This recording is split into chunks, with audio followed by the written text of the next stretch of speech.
Itu Bung Rocky, bagaimana analisa Ya, Bung Rocky kalau di sebuah negeri semua sudah dibungkam?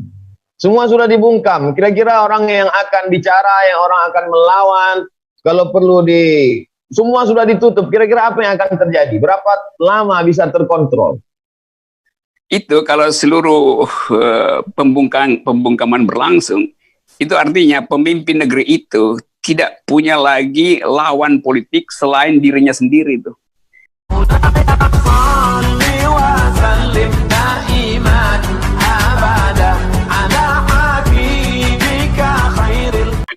Ada ada slogan revolusi mental. Sebetulnya yang tepat revolusi mental atau revolusi akal sehat, Bung Rocky?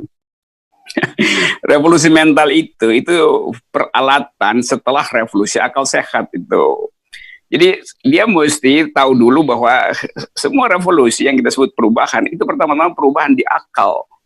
Nah kalau yang mau revolusi mental akalnya nggak sehat, itu artinya revolusinya juga pasti mental, bukan mental jadinya. Revolusinya mental balik. Dan sekarang kita lihat revolusi mental itu mental balik pada pembuat gagasan itu. Kan terlihat dalam hari ini defensif, sikap defensif. Jadi tidak terasa bahwa slogan itu berisi, kan semua orang bicara revolusi mental dan isinya kosong karena revolusi yang tidak dituntun dengan akal pikiran dia betul-betul jadi retorika aja. Kalau kita mau revolusi dengan akal sehat, kita mesti manfaatkan fasilitas pedagogi, mendidik rakyat, memberi rakyat kepercayaan diri. Tapi kalau revolusinya sekedar diucapkan sebagai slogan, dia jadi demagogi, bukan pedagogi. Jadi berbusa-busa ngomong, tetapi point of view-nya tidak ada. Padahal revolusi selalu dituntun oleh paradigm, oleh point of view. Nah, pemimpin yang nggak punya point of view, dia akan kelabakan untuk lihat mana sebetulnya elemen paling strategis untuk memulai satu revolusi mental. Nah, saya dulu berpikir revolusi mental itu artinya mempersiapkan publik dengan kecerdasan sesuai dengan perintah konstitusi, cerdaskan kehidupan bangsa. Kan konstitusi cuma perintahkan dua hal pada presiden, cerdaskan kehidupan bangsa, pelihara fakir miskin. Di situ sumber revolusi mental tuh. Yang terjadi enggak, kecerdasan bangsa merosot terus karena jalan pikiran tidak dibangun, yang dibangun jalan tol, itu buruk sekali kan. Juga kesehatan masyarakat tidak dijaga karena dana sosial itu dialihkan untuk dana infrastruktur dan pemenuhan akumulasi ekonomi. Jadi dua soal itu yang seharusnya jadi target dari revolusi mental, kecerdasan bangsa dan kesehatan publik, tidak dijalankan oleh yang mendapat amanah dari rakyat. Gitu. Kemarin saya baca berita, saya baca berita Bung Rocky seperti kecewa terhadap apa yang terjadi dalam kasus Pak Novel Baswedan, sampai Bung Rocky mengatakan perlu membuat new KPK. Gimana maksudnya? Ya, saya menganggap bahwa yang dipertontonkan kemarin itu justru air keras baru tuh. Jadi tuntutan jaksa itu jadi air keras baru yang menyiram mata keadilan gitu. Jadi kita mau dibikin buta dua kali. Novel buta secara fisik, kita mau dibikin buta sehingga nggak bisa menatap keadilan. Padahal yang ada sekarang, masyarakat tahu bahwa variabel politik ada di belakang variabel legal kemarin. Sehingga orang menganggap, ya kita mau tuntut siapa sebetulnya penyiram mata publik. Kalau yang dituntut oleh jaksa itu dia cuma nyiram matanya Novel. Tetapi mata keadilan disiram dengan air yang lebih keras oleh kimia kekuasaan. Itu yang terjadi sekarang. Jadi saya nuntut sebetulnya semacam new KPK itu dalam upaya untuk memperlihatkan bahwa sekalipun buzzer kekuasaan bersekutu untuk menyiram mata Dewi Keadilan, bahkan kita tahu mata Dewi Keadilan kan udah ditutup pakai penutup mata, udah ditutup pun masih disiram, tapi itu nggak akan berhasil karena mata Dewi Keadilan itu adalah mata kita, mata batin kita tuh. Jadi pasti kekuasaan akan kelabakan karena sorot mata publik jauh lebih tajam daripada air keras yang disiramkan tuh. Nggak mempan lah air keras disiramkan ke mata publik. Berapa Jadi, persen masyarakat yang mengerti keadaan, Bung Rocky? kira-kira 112%. Jadi, ya karena nggak ada satu orang pun yang dengan akal waras menerima bahwa itu hukuman yang masuk akal. Jadi semua orang merasa itu nggak masuk akal. Jadi 112% orang menganggap itu. Tapi ada 300% orang yang tidak percaya itu. 300% itu namanya buzzer itu. Di buzzernya yang 300% yang nggak percaya.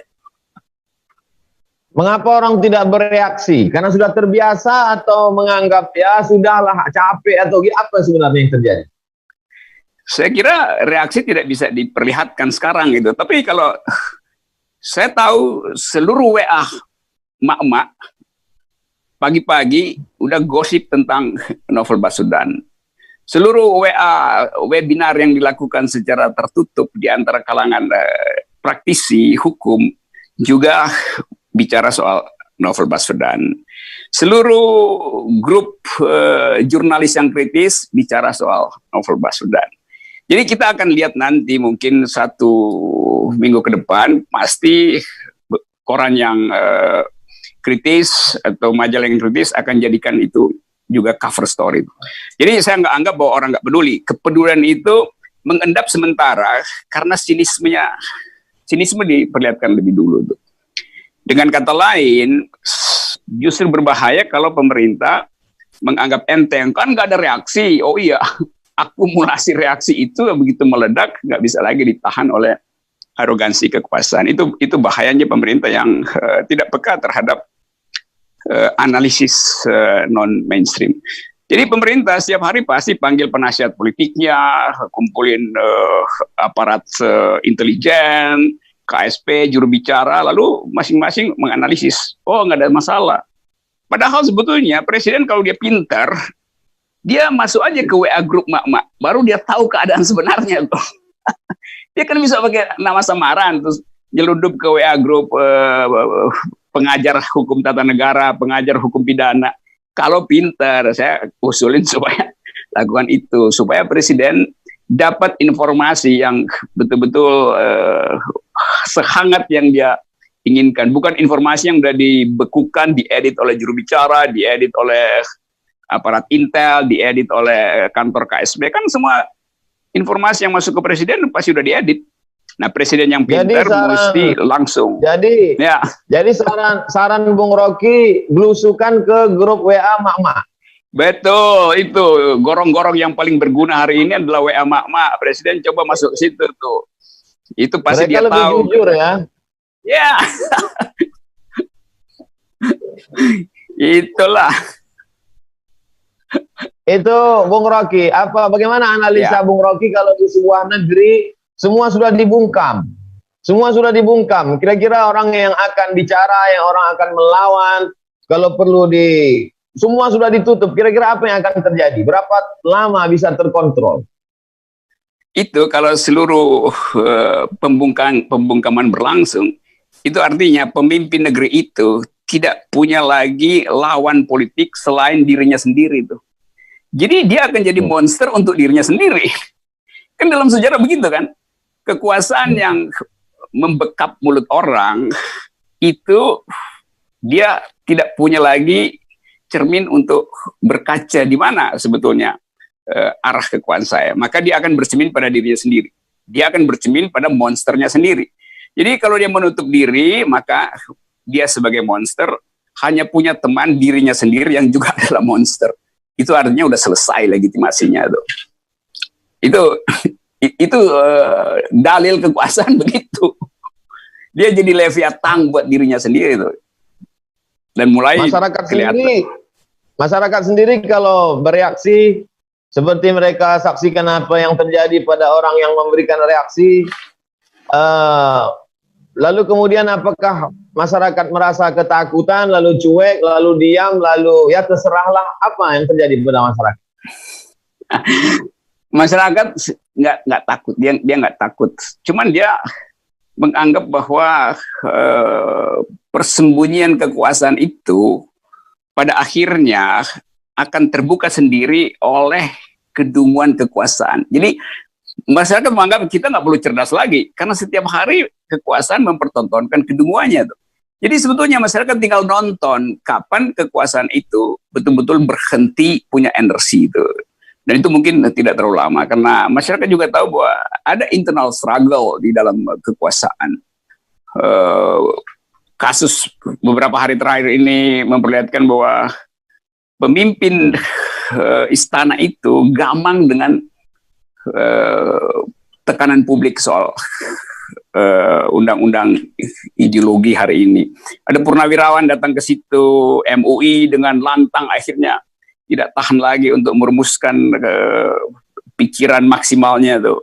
Jadi saya bayangkan sang penguasa itu setiap hari berupaya untuk nyari info yang kira-kira masih bisa punya optimisme.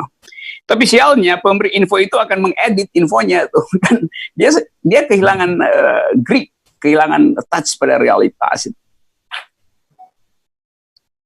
Satu kelompok, Bung Rocky, satu kelompok mengatakan RUU ini kemuliaan.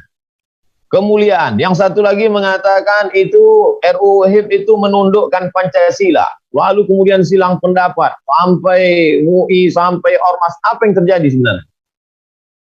Yang terjadi adalah persaingan untuk saling menjebak sebetulnya. Jadi saya bacanya begitu. Kan PDIP akhirnya membuka rahasia yang sebetulnya bukan rahasia.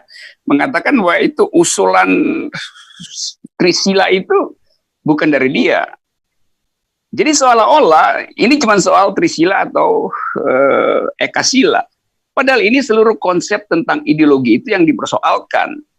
Nah, kalau misalnya PDIP menganggap bahwa itu bukan berasal dari dia, lalu siapa yang punya ide memasukkan itu ke dalam prolegnas? Tentu bukan PKS. PKS pasti urgensinya bukan tentang Soekarnoisme. Demokrat pasti juga urgensinya bukan soal ideologi. Demokrat lebih peka pada soal-soal kebijakan yang memperparah ekonomi. Siapa lagi yang punya kepentingan dengan ideologi yang jauh di sana sudah pernah dipertengkarkan dengan akal pikiran yang tajam selama pembahasan di konstituante di awal kemerdekaan. Nah, karena itu nggak mungkin kalau soal Pancasila ini yang nyelundupkan ke balik itu bukan PDIP. Kan ini terlalu too good to be true lah kalau PDIP bilang ini bukan kami inisiatornya. Lalu siapa inisiatornya? Jadi di situ kekacauan politik mulai itu. Lain kalau PDIP misalnya dengan lantang mengatakan memang kami yang usulkan dan kami akan fight itu karena Soekarnoisme adalah DNA politik kami. Nah, itu baru hebat. Jadi fight aja kan biasa. Nah, sekarang menghindar. Kenapa menghindar? Ya karena dia baca anginnya berubah arah. Kenapa berubah arah? Ya karena permainan pragmatis di dalam koalisi sendiri. Tentu masing-masing ingin menjebak kan. Nah, sekarang yang terjebak justru PDIP sendiri kan. Kalau memang tidak kuat untuk fight, kenapa diusulkan? Untuk test case saja? Saya kira bukan buat test case. Jadi itu tadinya, ini analisis saya, itu serius mau diajukan dengan perhitungan soal-soal material bisa diselesaikan di bawah meja. Dan pasti Presiden Jokowi sebagai kader PDIP tahu persis. Jadi kalau Presiden Jokowi bilang, ya itu bukan dari pemerintah, itu juga buang badan, itu namanya PSBB, Presiden sedang buang badan. Kalau kalau begitu kan, lalu orang bertanya, lalu Presiden siapa kalau begitu tuh? Jadi ini tipuan-tipuan beginian yang dengan mudah dibaca publik.